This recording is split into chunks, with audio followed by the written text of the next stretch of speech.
Hi and welcome to the Vermiculite Cookery channel and this 12-month review of our pizza oven build.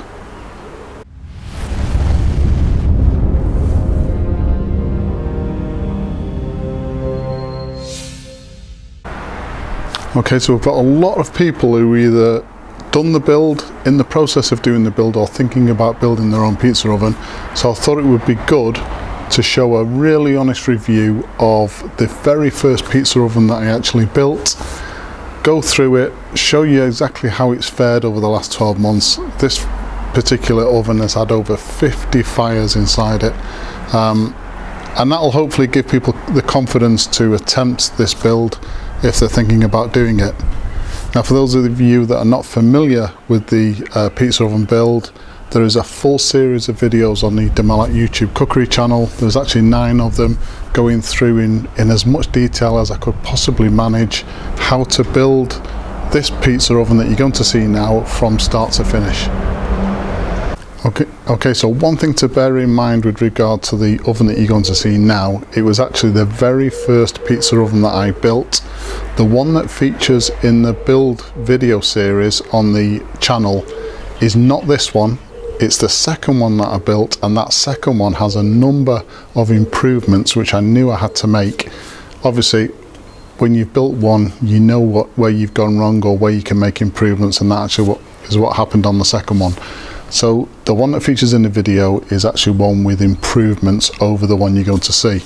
Unfortunately, I can't go and video that one because it's at a friend's house and we're still in this lockdown period with coronavirus, social distancing and everything that goes with it. So I couldn't justify driving to his house just to do a video on the pizza oven.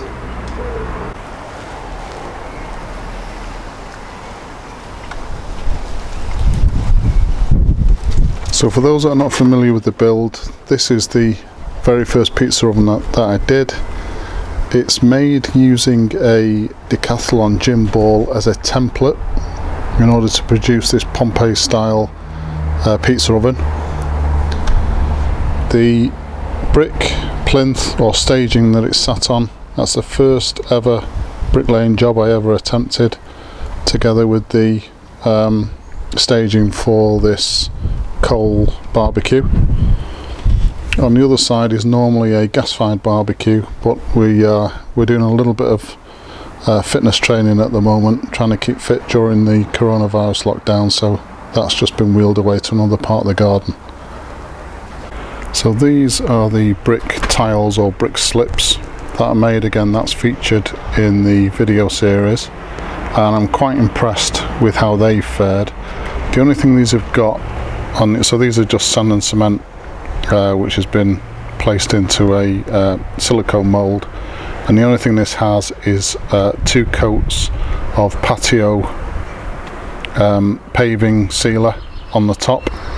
So these are fared very well. The only brick that shows a little bit of sign that the patio sealer has started to come off is this one in the whole of the structure.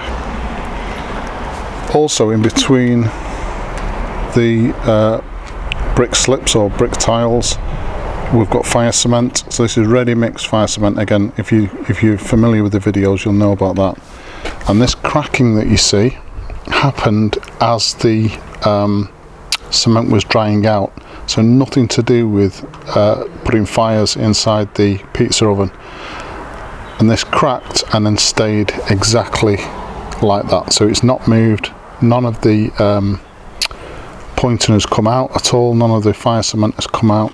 The other thing I've done is, before the video, gone around and tapped all the way around the structure to see if anything's loose or hollow.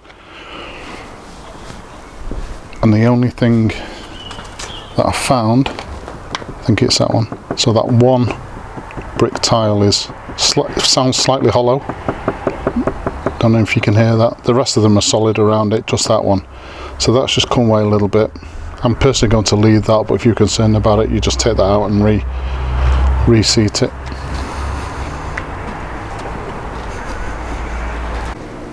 So moving on to the actual brick arch and the chimney for the pizza oven.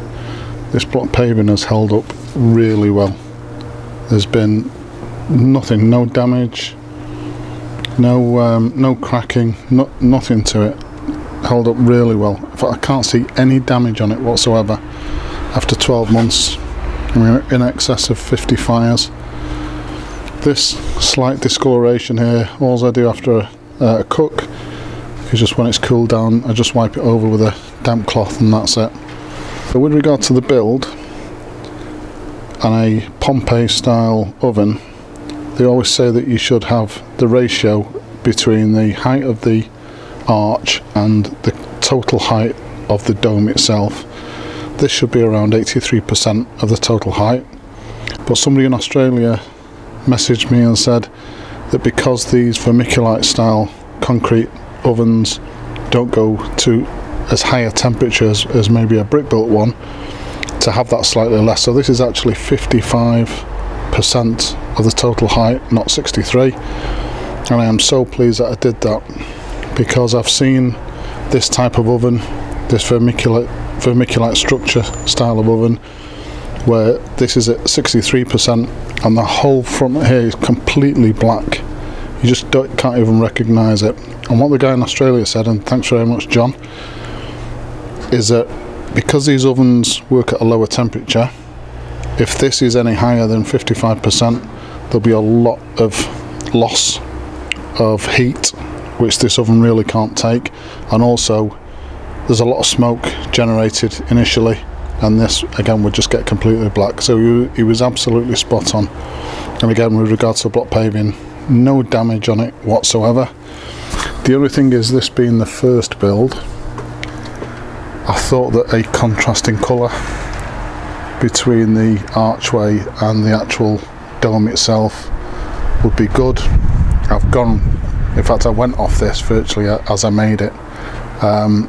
All of the ovens that I've built since, I've gone for this brindle colour, and it looks a lot better, but again, it's just personal taste. This just is a little bit out, it just stands out too much, almost like a sore thumb.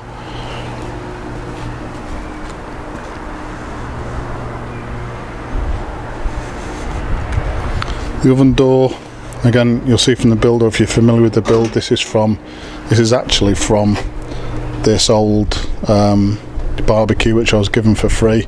It had a shelf either side, so a shelf there and a shelf on this side. This is made from one of the shelves. It's actually fared extremely well. Slight bit of sort of rusting on there, but that could just be a touch up. On the opposite side, no heat damage whatsoever, but to tell you the truth, they don't really use this door on this particular type of build.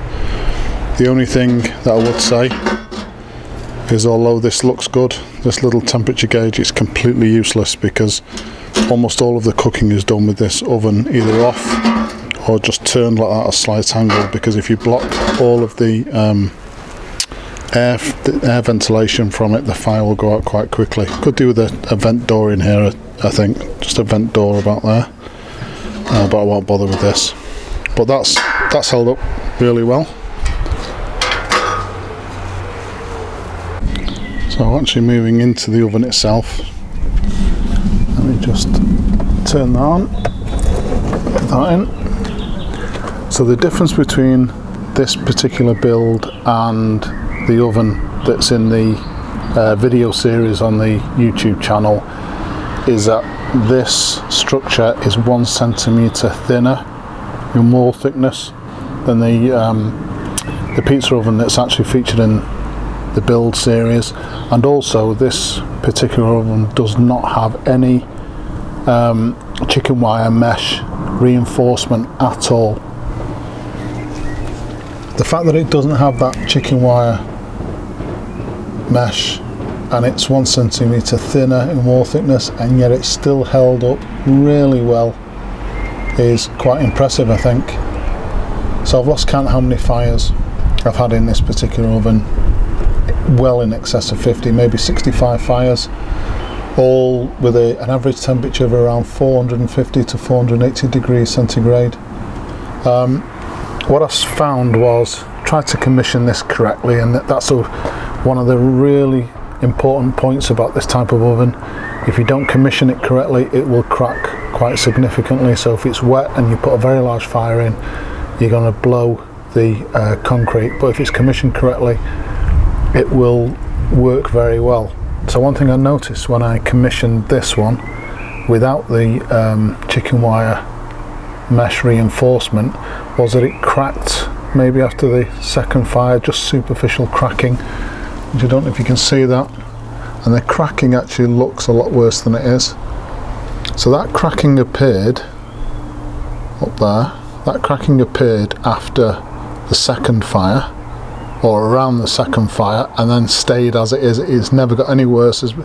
I can't see any additional cracks that have come into play. The actual oven that is featured in the build series has the chicken wire reinforcement, and although there are superficial cracks, it's nowhere near to the extent of this. So what I'm trying to say there is that although this oven has cracked more than the second one, it hasn't got any worse, and again 60-65 fires maybe in here, and it just keeps going and going and going, which is why after this build that I went to a 1 centimetre thicker wall thickness in the dome, and also introduced that chicken wire reinforcement mesh, and that's made a huge difference to the build.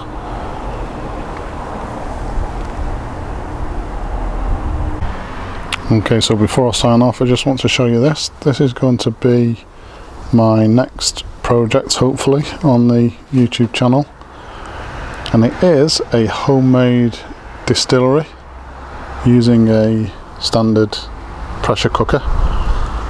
So you can easily make whiskey in this if you wanted to, or moonshine. I'm going to be using it to produce our own essential oils. So if you've not subscribed to the channel, subscribe. Watch out for this video. It's going to be in 2 parts, I think. It's going to be really interesting. So yeah, hopefully the next project for the YouTube channel. So there you go. Hopefully this has been of some use. I think it's really good to see a review of the pizza oven after 12 months.